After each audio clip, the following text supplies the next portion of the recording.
अंदर आओ।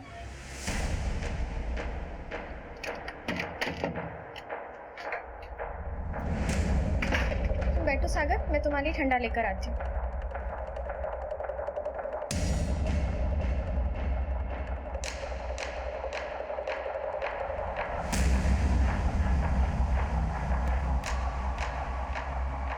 सागर, ठंडा पियो।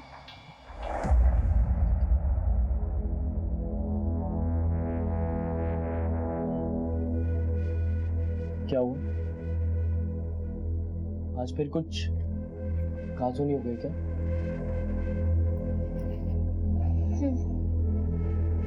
ये तो रोज की बात है। जिंदगी से गिला करने से बेहतर है कि उसे नए तरीके से शुरू करो। जरूरी नहीं है कि जिंदगी हमेशा तुम्हें धोखा ही दे। नहीं सागर, अगर जिंदगी ने मुझसे कुछ छीना है तो उसके बदले भी मुझे कुछ दिया है। ईशा, मेरी बेटी, वही मेरे जीने का सहारा है। और पता है सागर, मुझे उम्मीद है कि एक दिन सब कुछ ठीक हो जाएगा। तुम ठंडा पियो।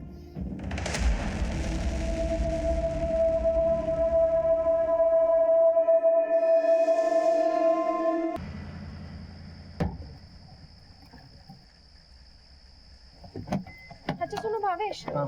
मैं सामान लेकर ऊपर जाती हूँ, तुम ईशा को लेकर आओ। ठीक है, जाओ। जल्दी आना। और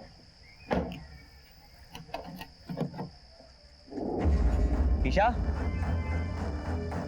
ईशा, हाँ हाँ माँ, जस्ट अभी पहुँचे ही हैं, लिफ्ट में ही हूँ। ईशा बेटा, देखो पापा मम्मी आ गए। हाँ माँ, बाकी सब ठीक, बस बहुत थक गई आज। ईशा, ईशा बेटा, अल्पा, अल्पा, माँ मैं बाद में बात करती हूँ। जय श्री कृष्ण। अल्पा, ईशा घर पे आई? नहीं अल्पा, मैंने पूरी बिल्डिंग में सब जाके देखा, ईशा कहीं भी नहीं मिल रही। कहीं नहीं मिली मतलब? कहाँ गई होगी मेरी बच्ची? भावेश मुझे बहुत डर लग रहा है। भावेश भाई, आपने सिक्योरिटी गार्ड से पूछा? अरे वो संतोष जी पता नहीं कहाँ जाके मर गया। अरे क्या हुआ भाई? इतनी रात को इतने लोग जमा यहाँ पे? डैडी वो ईशा का कुछ पता नहीं लग रहा है। कुछ पता नहीं लग रहा है मतलब? अरे छोटी सी बच्ची है, यही कहीं होगी, कहीं खेल रही होगी। देखो जरा ध्यान से। सब जगह देखा, पूरी बिल्डिंग देखी, गार्डन देखा, कहीं नहीं मिला। कहाँ मर गए थे तुम? साहब मोटर चालू करने गया था। ईशा कहाँ है? ईशा बीवी तो गार्डन में खेल रही थी। मैंने बाद में नहीं देखा तो मुझे लगा घर चली गई होगी। भावेश, मेरा मन बहुत घबरा रहा है। कहाँ गई होगी मेरी बच्ची? देखो अल्पा, घबराओ नहीं। भावेश, ज्यादा वक्त गुजरा नहीं है। एक काम करो, पुलिस को फोन कर। पुलिस को फोन लगाओ जल्दी। अपने घर और अपने परिसर में हम अपने आप को सबसे ज्यादा सुरक्षित महसूस करते हैं, लेकिन अगर हमारे घर और हमारे परिसर से ही कोई अप्रिय घटना घट जाए तो वो हमारे विश्वास, हमारे भरोसे को नुकसान पहुंचाती है। और जब बात अपने छोटे बच्चों के गायब होने की हो तो माता पिता का हताश होना लाजमी है, और यही हुआ था ईशा के माता पिता के साथ। लेकिन संकट की इस घड़ी में सोसाइटी के सभी मेंबर्स एक हो गए थे और अपने अपने तरीके से ईशा की तलाश में जुट गए थे, पर आखिरकार हार कर उन्हें पुलिस को बुलाना पड़ा।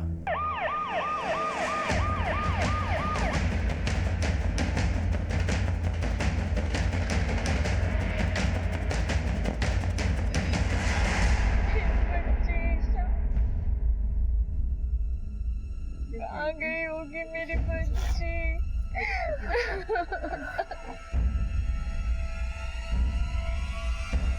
भावेश गांधी कौन है? मेरा नाम भावेश गांधी सर। मैंने आपको कॉल किया था सर। ये मेरी पत्नी है अल्पा। बेटी कब से गायब है और कहाँ से गायब है? सर यही सोसाइटी के गार्डन से। सर आज संडे है और हर हफ्ते की तरह हम लोग संडे को मार जाना होता तो हम ईशा को पड़ोस में छोड़ के जाते हैं यहाँ गार्डन में बच्चों के साथ खेलने के लिए। और ये पहली बार नहीं हुआ, हम ऐसा कई बार करते हैं। सर ईशा यही गार्डन में इधर उधर खेलती रहती थी या फिर किसी के घर होती थी, लेकिन आज सर वो कहीं पर भी नहीं है। आपने सोसाइटी में हर एक से पूछताछ की? सर मैंने पूरी सोसाइटी को अच्छे से चेक किया, ईशा कहीं नहीं मिली। सर पता नहीं मेरी बच्ची कहाँ गई होगी। सर प्लीज ढूंढिए उसे सर, देखिए, प्लीज। आप अपने आप को संभालिए, हम कोशिश कर रहे हैं। तो सिक्योरिटी गार्ड है? हाँ साहब। ड्यूटी पर थे उस वक्त? हाँ साहब। बच्ची को देखा था? हाँ, ईशा गार्डन में खेल रही थी। मैं बस कुछ देर के लिए मोटर चालू करने गया था और उसके बाद नहीं देखा साहब। ये सीसीटीवी चल रहे हैं या शो पीस है? नहीं सर, सारे कैमरास वर्किंग हैं। हमारे मैंने बैकअप लेके हार्ड ड्राइव अपडेट कर देते हैं। आप चाहो तो सोसाइटी ऑफिशियल के फुटेज चेक कर सकते हैं। चेक करेंगे हम। देखिए मिस्टर भावेश, अगर आपकी बच्ची को किडनैप किया है तो आपको फिरौती के लिए कॉल जरूर आएगा, और अगर ऐसा कोई भी कॉल आता है तो सबसे पहले आप हमें कांटेक्ट करेंगे, समझे?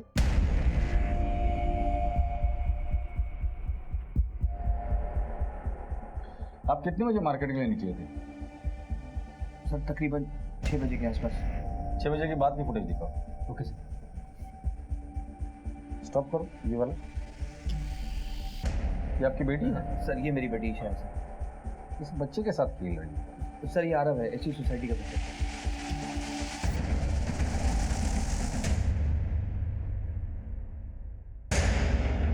ये कौन है अभी जिससे वो बात कर रही है?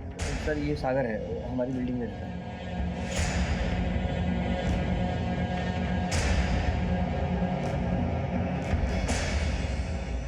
7:35 को ईशा वहां से चली गई। 7:40 को तुम्हारा वॉचमैन उसके पीछे चला गया।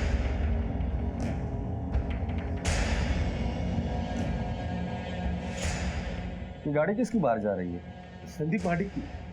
हाँ सर, संदीप की गाड़ी है। 8:30 बजे, 6:30 बजे से लेकर 9 बजे तक की फुटेज हमने देखी। कोई अनजान शख्स बाहर आते जाते दिखाया आपको? नहीं सर, सब सोसाइटी के लोग ही दिखे हैं सर। लेकिन फुटेज में ईशा भी सोसाइटी के गेट के बाहर जाते हुए दिखाई नहीं दी। इसका मतलब हो ना हो ईशा इसी सोसाइटी में। मोरे, सोसाइटी में जाके हर घर के अच्छे से तलाशी करो। सर, पुलिस ने मामले की गंभीरता को देखते हुए सोसाइटी के हर घर को छान मारा। चप्पा चप्पा तलाश किया गया, लेकिन ईशा का कुछ पता नहीं चला। तुम्हें क्या लगता है कि कोई इनकी फैमिली के साथ? सोसाइटी के सभी प्रेमिसेस को चाहिए, बच्चे कहीं नहीं मिले। अब एक ही पॉसिबिलिटी बचती है, वो गाड़ी। सर, इसे कुछ बताना है आपको। बोल। सर, भावेश भैया का संदीप महादिक करके एक आदमी है, उसके साथ आए दिन झगड़ा होते रहता है उनका। आज सुबह भी सोसाइटी कमेटी में बहुत जोरदार लड़ाई हुई उनके। संदीप भाई खोटी बात है, आपके एसी का पानी मेरी गाड़ी पे गिर रहा है। रोज पतरा खराब हो रहा है, कौन भरपाई करके देगा उसकी? कौन भरपाई का मतलब? क्या मतलब? तुम्हारा एसी पानी गिर रहा है, कौन भरपाई करेगा? आप एक काम कीजिए मिस्टर गांधी, आप अपनी कार कहीं और पार्क कीजिए। ये कौन सा तरीका? अरे क्या बात कर रहे हो? एक बात सुन, सोसाइटी का जो प्रीमाइसेस है ना, सबकी कॉमन प्रॉपर्टी है, आपकी ओनरशिप नहीं है, समझ में आएगा नहीं? तो ठीक है, हम लीगल पेपर के साथ बात करेंगे, कोर्ट में बात करेंगे, समझा? कोर्ट की धमकी किसको देता है? मेरी बात अरे छोड़िए, हम किए ना कोर्ट में।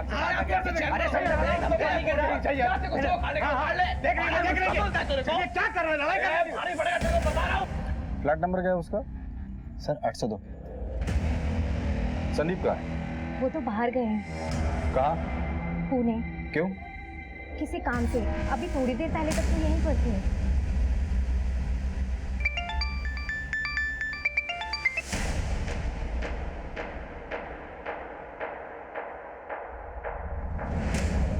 विशाखा, मैं ये तो आओ, थांबा। क्या हुआ? अचानक से कहाँ जा रहे हैं? खाना खाते जाते? विशाखा, तेरे को कितनी बार समझाया, बाहर जाते समय पीछे से टोकने का नहीं। अच्छा सुन, मैं पुणे जा रहा है, अर्जेंट काम है, काम होते ही वापस आ जाऊंगा। तू दरवाजा बंद कर ले।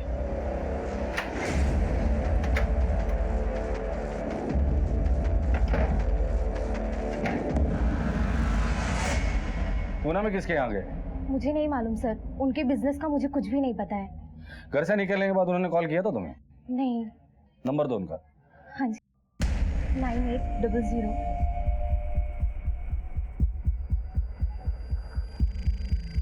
सर नंबर स्विच ऑफ है। अगर उनका फोन आता है तो तुरंत हमें कांटेक्ट करने के लिए बोल देना। जी सर। लड़की 8 और 9 के बीच गायब हुई है और संदीप 8:30 बजे अपने घर से पूना के लिए निकला था। अब दो पॉसिबिलिटीज बनती है, लड़की या तो इसी कॉम्प्लेक्स में या फिर संदीप के पास है। लेकिन सर सिर्फ गाड़ी पे एसी का पानी गिरने के झगड़े की वजह से कोई इतना बड़ा कदम क्यों उठाए? फिर उसका फोन क्यों स्विच ऑफ है? उसका पूना के लिए निकलना और फोन स्विच ऑफ होना ये कोइंसिडेंस नहीं हो सकता। सर, जिस तरह की फेंसिंग है, यहाँ से बच्ची को उठाकर बाहर ले जाना मुश्किल है। घर की तलाशी कहाँ तक पहुंची? बस सर 2-3 घर ही बचे हैं। ठीक है मोरे, सिक्योरिटी गार्ड ने वो भी जब तू ड्यूटी पे, पहले बच्ची विंग में जाती है और उसके पीछे तू जाता और फिर बच्ची किडनैप हो जाती। ऐसी हालत में तुझ पे शक कैसे ना करे? बता कहाँ गया था? साहब गरीब आदमी हूँ साहब, मैं ऐसा क्यों करूँगा? तुम्हें उनके परिवार के बारे में कुछ ऐसी चीज़ नोटिस की है जो तुम्हें अजीब लगी हो? साहब वो सागर साहब अलका मैडम के आगे पीछे घूमते रहते हैं, हमेशा घूरते रहते हैं और ईशा बेटे से कभी कभी आते आते बात भी करते हैं। हाँ सर, मैं आता जाता रहता हूँ तक। पूरी सोसाइटी में तुम सिर्फ अल्पा से बात करते हो और ईशा को ही चॉकलेट देते हो, कोई खास वजह? वो दरअसल अल्पा मेरी अच्छी दोस्त है, लेकिन भावेश के बर्ताव से वो दुखी रहती है सर। तो तुम उसे कंधा देने का काम करते हो? नहीं सर, बस बात कर लेता हूँ। सिर्फ बात करते हो या कुछ और भी है? ईशा को कहाँ गायब किया तुमने?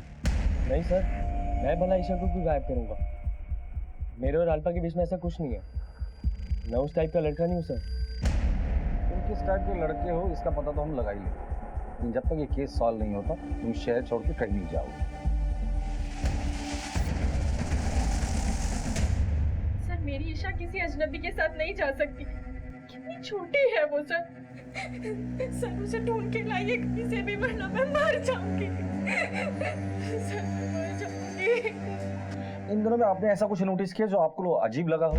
जैसे कि कोई आपका पीछा कर रहा हो या कोई ईशा से जबरदस्ती बात करने की कोशिश कर रहा हो, कोई जान पहचान वाला, कोई अनजान?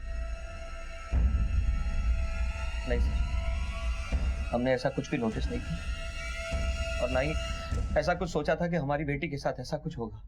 ये सागर जो आपके सोसाइटी में रहता है, उसके साथ आप लोगों का क्या रिलेशन है? सर, कुछ नहीं, बस ऐसे ही आते जाते जान पहचान है। हमारी ही बिल्डिंग में रहता है। क्या वो ईशा को नुकसान पहुंचा सकता है? नहीं नहीं सर, वो ऐसा क्यों करेगा? ठीक है मोरे, ईशा की फोटो आसपास के इलाके में भी दिखा दो। हमें कोई भी पॉसिबिलिटीज को इग्नोर नहीं करना चाहिए।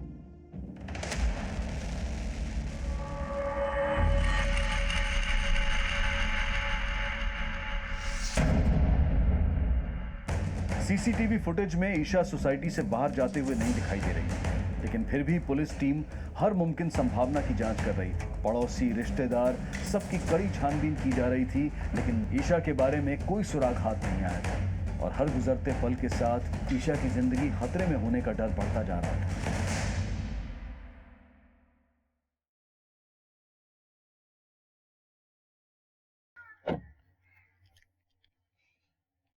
आपण संदीप माडिक हो साहब? संदीप माडिक मी आहेत सर। मेरी कंपनी पुणे में पिछले काफ़ी सालों से ज़मीन खरीदना चाह रही थी, पैसे भी तैयार थे सर। कल शाम को मेरे बिजनेस पार्टनर का फ़ोन आया और बस मैंने पैसे का बैग उठाया और तुरंत पुणे के लिए रवाना हो गया।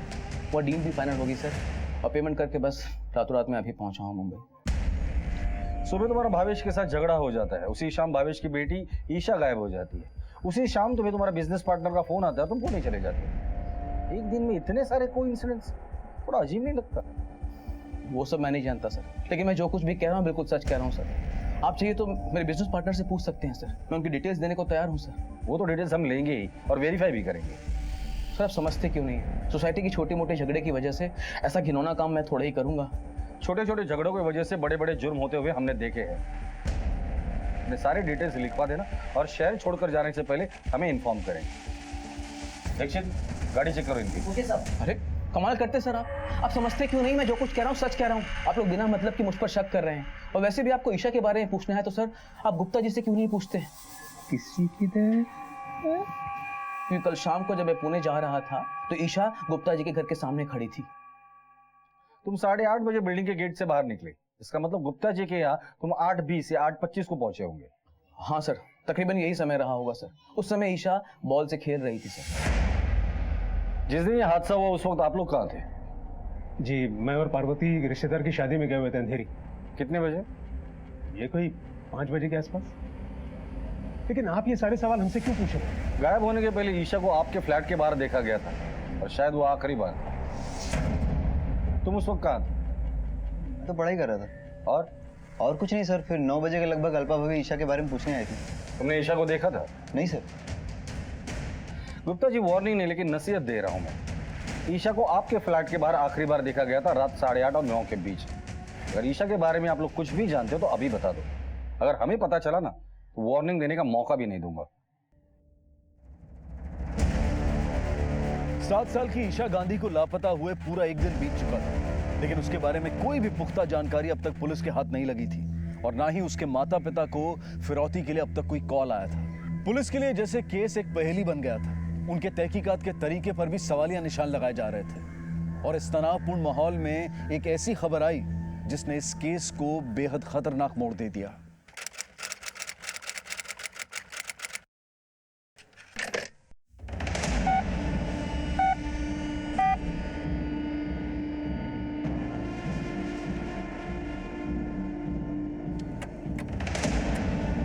बोरीवली के जंगल में एक जली हुई लाश मिली है।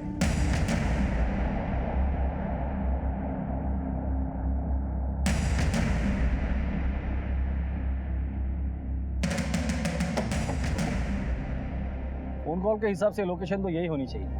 आसपास देखो कोई लाश मिल जाएगी।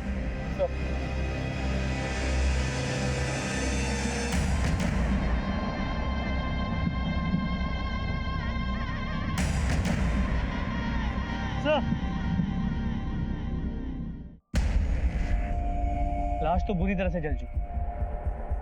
सर, ये देखिए, कपड़े भी जलाने की कोशिश की है, लेकिन पूरी तरह जले नहीं है। कपड़े और बॉडी को देखकर लगता ही किसी बच्चे की लाश है। तो कहीं ये लाश ईशा की तो नहीं? हो सकता है। बॉडी को पोस्टमार्टम के लिए भेज दो और जो भी एविडेंसेस यहाँ मिलता है फॉरेंसिक में भेज दो। कपड़े ईशा के माँ बाप को दिखाकर इसकी शिनाख्त करवाएं।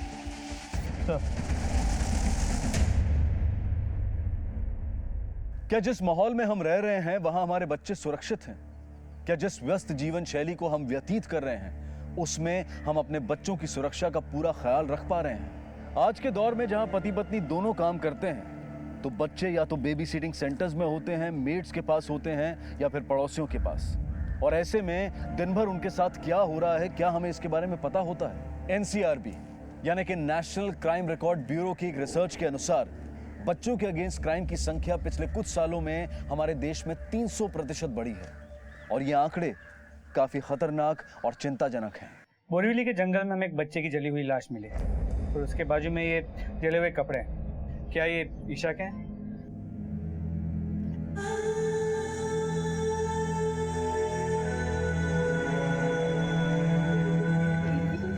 ईशा की, ईशा की, ईशा!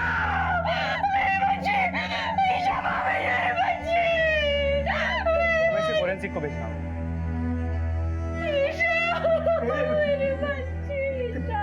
मेरे बच्चे! ईशा! तुमने मारा है मेरी बेटी को, तुमने नहीं बोला था ना उसे अकेला छोड़ दो। तुम नहीं मारा है मेरी बच्ची को। मेरे बच्चे! ईशा! मुंबई के बोरीवली इलाके में एक सुनसान जगह पे पुलिस को आज एक बच्ची की जली हुई लाश मिली है। माँ बाप ने उस बच्ची के जले हुए कपड़ों से उसकी शिनाख्त कर दी है। सर, मीडिया इस केस को थोड़ा ज्यादा ही उछाल रही है। देख रहा हूँ मैं। ये लोग तो हमारी मजबूरी समझते ही नहीं है। इन्हें लगता है कि पुलिस के पास एक जादू की छड़ी है जो घुमा देंगे तो केस सॉल्व हो जाएगा। सर, ये पोस्टमार्टम रिपोर्ट आ गई है। सर, रिपोर्ट के मुताबिक बच्चे की उम्र करीब 5 से 7 साल की है और उसकी मौत दम घुटने की वजह से हुई, जिसके बाद बॉडी को जलाया गया, लेकिन अभी कुछ ठोस कहा नहीं जा। बॉडी को पूरी तरह से जला दिया। रिपोर्ट आने में वक्त तो लगेगा। सर, इसके अलावा बॉडी के पास जो आधे जले हुए कपड़े मिले उसमें सीमन के ट्रेसेस।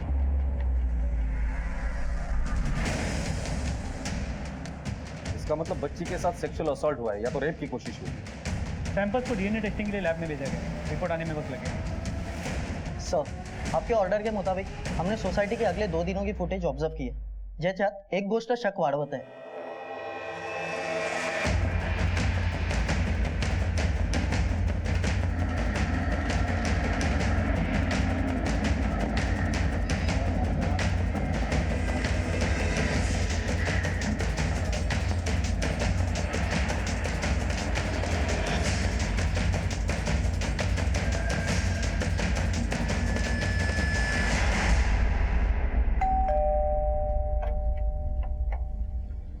तेरे से कुछ बात करनी है।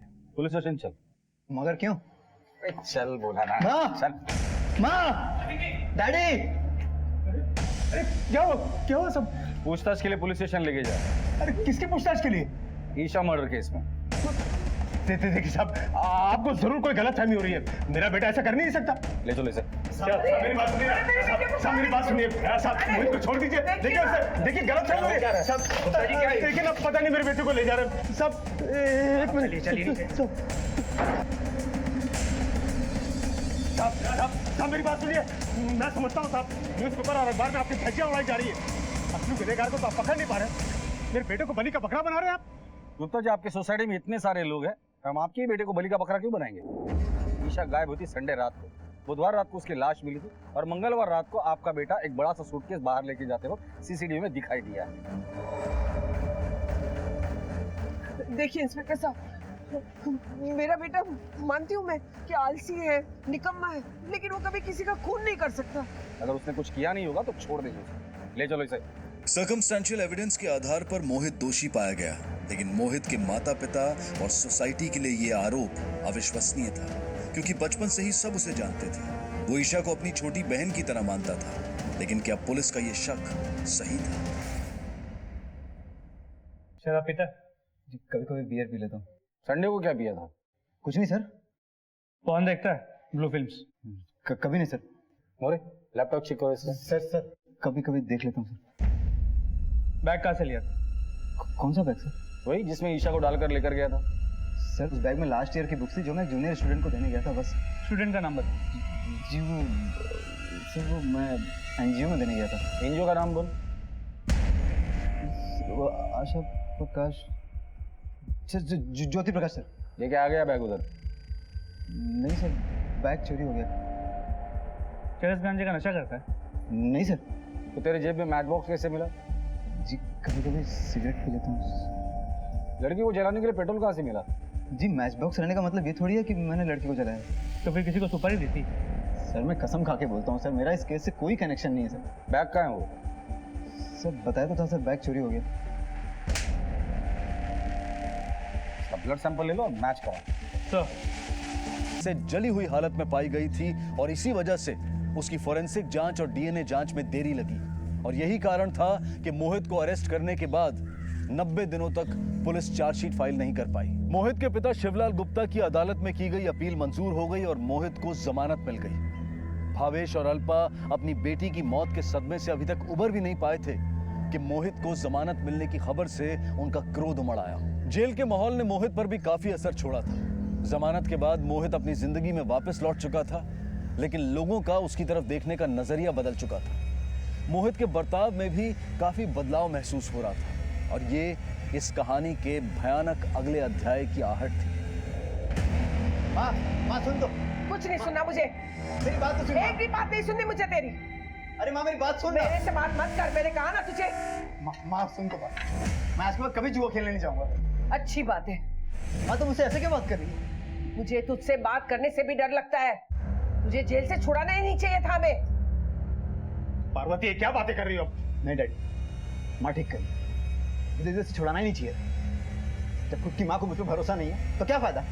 माँ तुझे क्या लगता है मैंने ईशा को मारा है? मैं ईशा को मार सकता हूँ? ठीक है मुझे लगता है ना मैंने ईशा को मारा है, मैं तेरे लिए फांसी पे भी चढ़ जाऊंगा। बस इमोशनल ब्लैकमेल करने की कोशिश मत कर मुझे। एक बात बता, उस दिन रात को कौन सी किताबें लेकर गया था तू?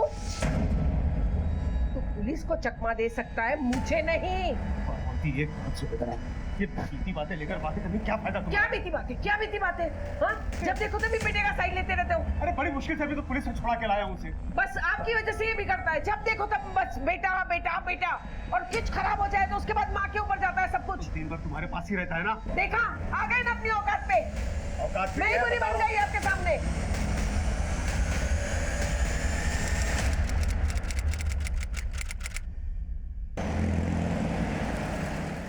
पार्वती, अरे कहाँ हो पार्वती, उठो पार्वती, उठो उठो पार्वती।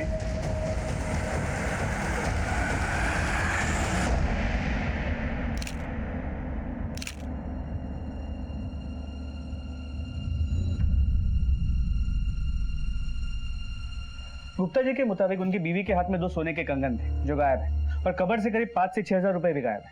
मतलब मर्डर का मोटिव पैसा है। इनका बेटा मोहित कहाँ है? सर मोहित का नंबर स्विच ऑफ है, और गुप्ता जी ये बात मानने को तैयार नहीं है कि मोहित ये सब कर सकता है। सर सीसीटीवी फुटेज रेडी है। चलो सर ये देखिए।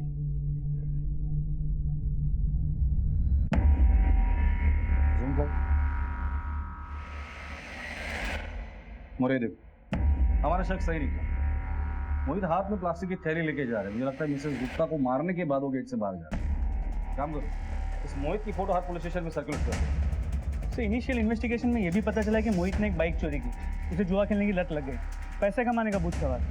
पिछले कुछ दिनों में उसने जुए में काफी पैसे जीते भी थे। शहर के जितने भी जुए के अड्डे हैं सब चेक करो। और इस मोहित ने कंगन चोरी की है, मतलब वो बेचेगा जरूर। आसपास के एरिया में जितनी भी ज्वेलरी शॉप है वहां जाके पता करो।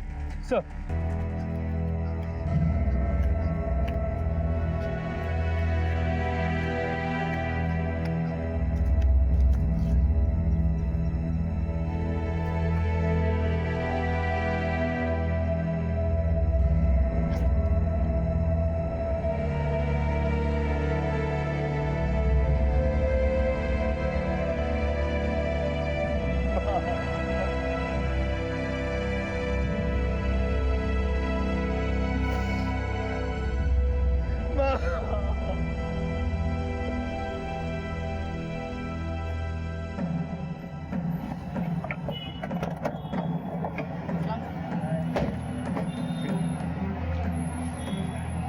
सुना है तुमने एक लड़के से चोरी की ज्वेलरी खरीदी है।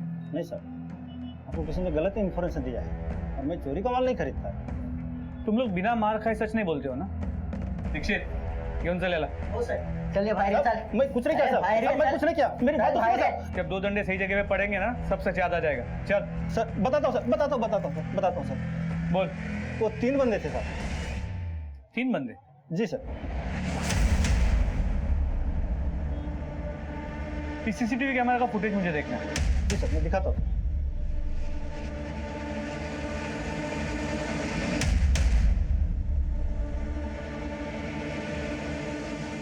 एक मिनट पॉज करो।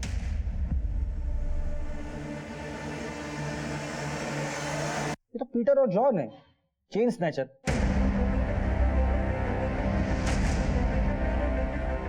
मोहित का इन चेन स्नैचर से क्या कनेक्शन हो सकता है? ये पीटर और जॉन पिछले महीने तक जेल में थे, शायद इनकी मुलाकात वहीं पर हुई है। मोहित मुजरिम है, वो फरार हो सकता है, लेकिन ये पीटर और जॉन है। एक काम करो, पीटर और जॉन के अड्डा का पता करो, इनके पीछे इन्फॉर्मर लगा दो। कल शाम तक ये दोनों मुझे मेरी कस्टडी में चाहिए। ओ सर। पुलिस को अब यकीन हो चुका था कि मोहित ने ही पहले ईशा और फिर अपनी मां का कत्ल किया है और अब वो शहर छोड़कर भागने की फिराक में है। पीटर और जॉन दोनों नामी गुनहगार थे और पुलिस को उनके बारे में जानकारी जुटाने में ज्यादा वक्त नहीं लगा।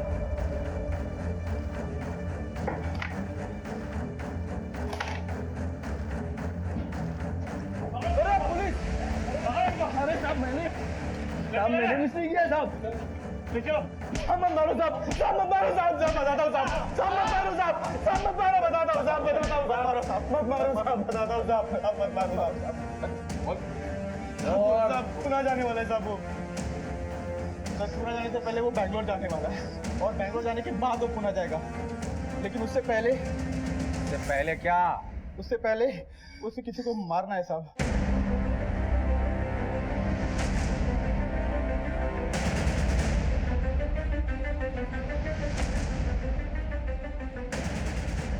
सोसाइटी में सबको अलर्ट कर दो और एक कांस्टेबल सिविल ड्रेस में 24 घंटे वहां लगा दो।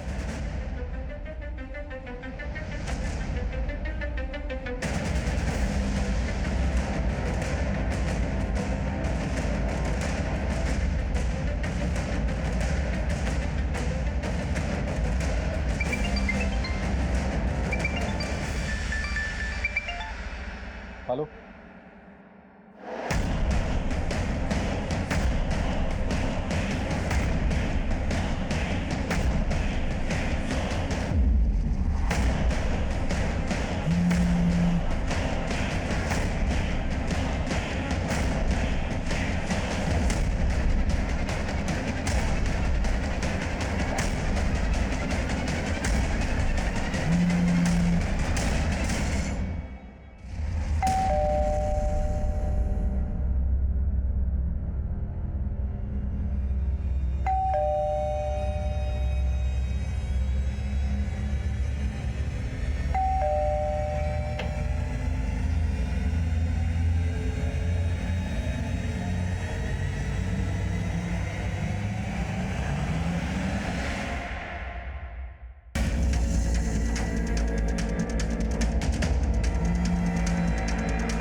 हमें छोड़ के चली गई पापा।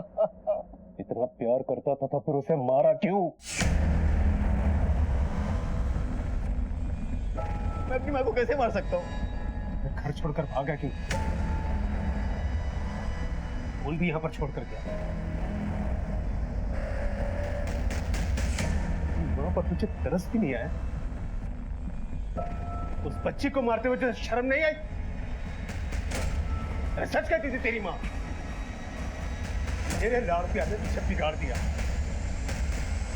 अगर आज उसकी बात सुनता नहीं, वो जिंदा होती और तू घर के बाहर।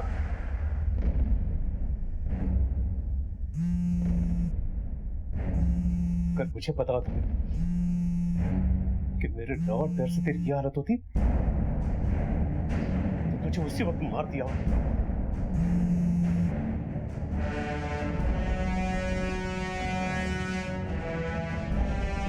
ये क्या कर रहा है? पागल हो गया तू? क्या कर रहा है तू? अरे पागल हो गया? तो आपकी किस्मत अच्छी थी जो आप बच गए, वरना माँ के साथ भेजने का प्लान बनाया था मैंने। कोई बात नहीं, आपकी किस्मत बदल देते हैं।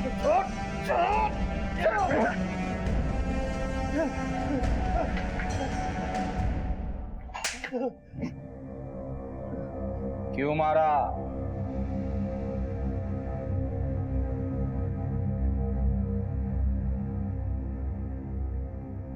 मैं जुए में बहुत पैसे हार चुका था, बर्बाद हो चुका था। मुझे पैसे चाहिए थे, बहुत डिस्टर्ब था। फिर मैं टेरिस पे गया। फिर मैंने टेरिस पे दिव्या और अमन को देखा। वो रोमांस करने में लगे हुए थे। वो देख के और डिस्टर्ब हुआ। अब मैं क्या करूँगा? फिर मैंने एक बैग में उसकी लाश को भर दिया। किसी को खबर नहीं। मौका देखते ही वो बैग को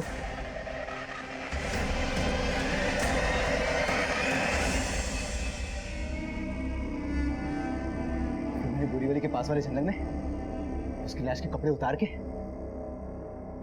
उसकी लाश को और कपड़े को दोनों को जला दिया। फिर खुद ही पीसीओ से पुलिस कंट्रोल रूम में फोन करके सब कुछ लिखा। अपनी माँ को क्यों मारा तूने? माँ को?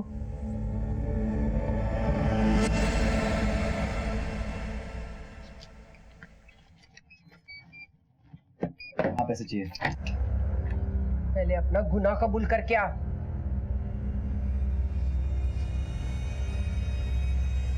कौन सा गुनाह? कैसा गुनाह? हर बात पे ईशा ईशा ईशा।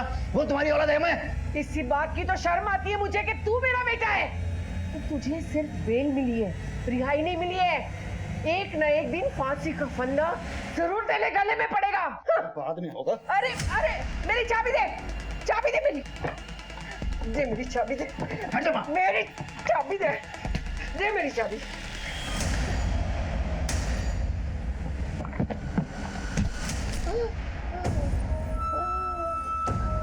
माँ माँ माँ माँ उठ माँ। माँ तुझे क्या हो गया?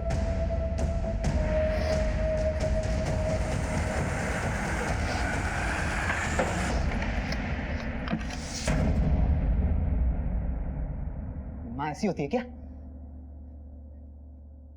पहले तो हर बात में साथ देती थी, पहले हमेशा मेरा सपोर्ट करती थी, तो अचानक से बदल गई। मुझे पैसे चाहिए थे, वो पैसे नहीं देती थी मुझे। बोलता था मुझे पैसे दे पैसे दे पैसे दे, नहीं सुनती थी। क्या करती? मारना पड़ा उसको। बाप को मारने की कोशिश क्यों की? वो तो आंखें बंद करके तुझसे प्यार करता था। नहीं नहीं नहीं, डैडी भी अब माँ की जबान बोलने लगे थे। वो भी मुझ पर शक करने लगे कि मैंने ईशा को मारा है। उन्हें मुझ पर भरोसा ही नहीं रहा। फिर मैंने सोचा कि दोनों जिंदगी भर साथ रहे, तो इनको भी माँ के पास पहुंचा दूंगा तो कितना अच्छा रहेगा। दोनों आगे भी साथ रह लेंगे, फिर सारी दौलत, सारा पैसा मेरा हो जाएगा। उनकी जिंदगी का तो मुझे पता नहीं, लेकिन तेरे जीते जी तो उस जेल से बाहर नहीं जाएगा, ये मैं तुझे लिख के देता हूँ।